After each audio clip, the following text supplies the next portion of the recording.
Let's start out talking about football in Cayuga. Obviously, it's a small town in Indiana. How much does football mean to that town?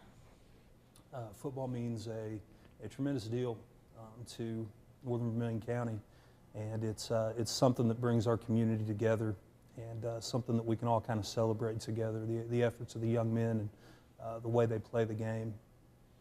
Talk a little bit about your season this year. It was historic. You won a state championship. What effect did that have on the community?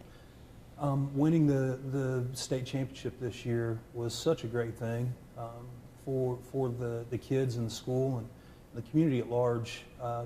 It just to pull everybody along through that experience and see the pride in all the towns that coming together was just a tremendous thing. You had to be really proud of those kids. The run that the kids made from where we started off during the summer until the end of the season was truly something special. And it doesn't happen just because you're talented. It takes the right kind of chemistry and it takes the right kind of people. And we've got great kids at North Vermilion. Obviously great leadership too with your seniors you had. Yeah, our senior class really did a great job of picking up the leadership role from the groups in front of them. They'd not had to lead a whole lot, and they kind of didn't know how to handle it in the beginning.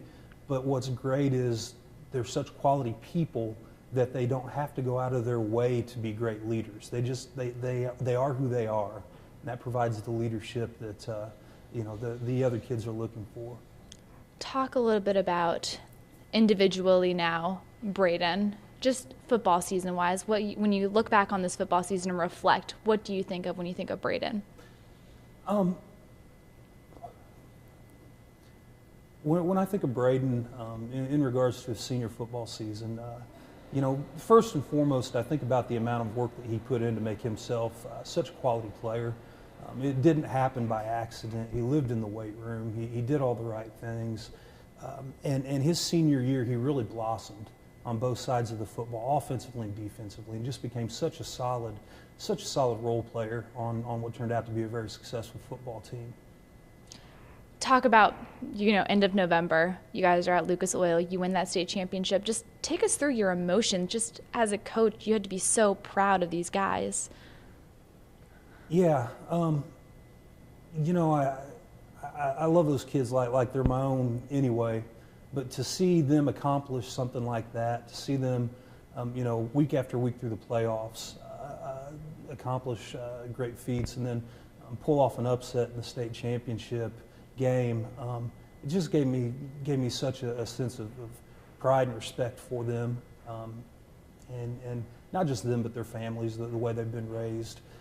That senior group, they were able to lead us to that championship. So you go from the highest of highs, and about 40 days later, you get a phone call. Where were you when you found out about the accident?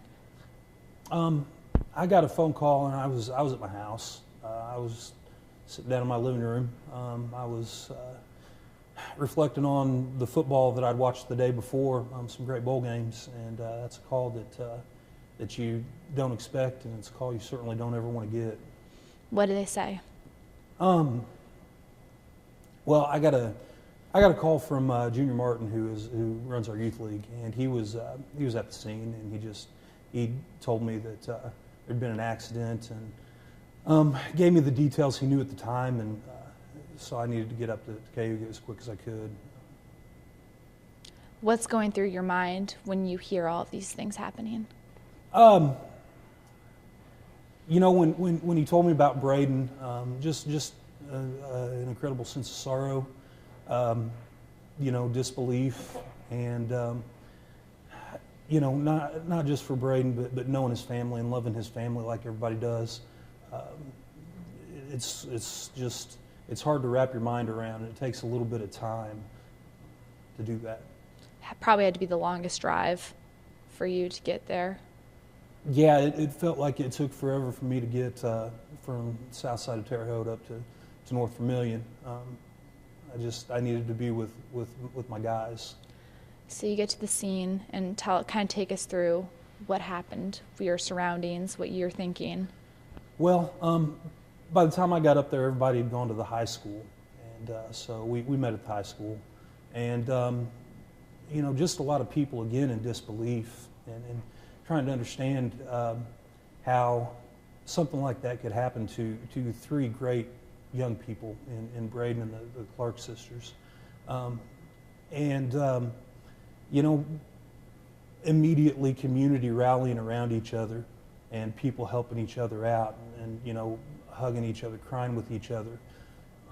We went out to the football field and we formed a big circle and we prayed, and then you know 47 went up on the scoreboard and on the play clocks, and it just it started the process of everybody getting each other through the senseless tragedy.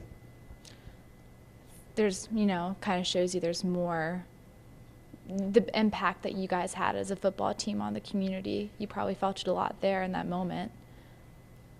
Yeah. Yeah. What's the right way to say that? I think the community, because of what had happened during the fall with the football team, had kind of been brought a little bit closer anyway. And it's such a great place, so many great people.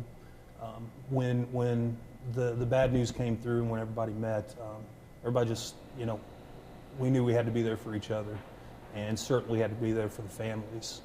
And the amount of support and love and respect from people up in that area for the Hollowells and you know the Clarks, and for Ethan, who has made it through. The amount of love and support is tremendous. Let's talk about Ethan for a second. Obviously another impact player you had in the season, such a tragedy for him to happen.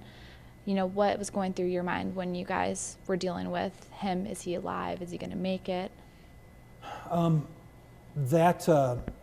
Ethan's situation gave us some hope in what was a pretty hopeless moment.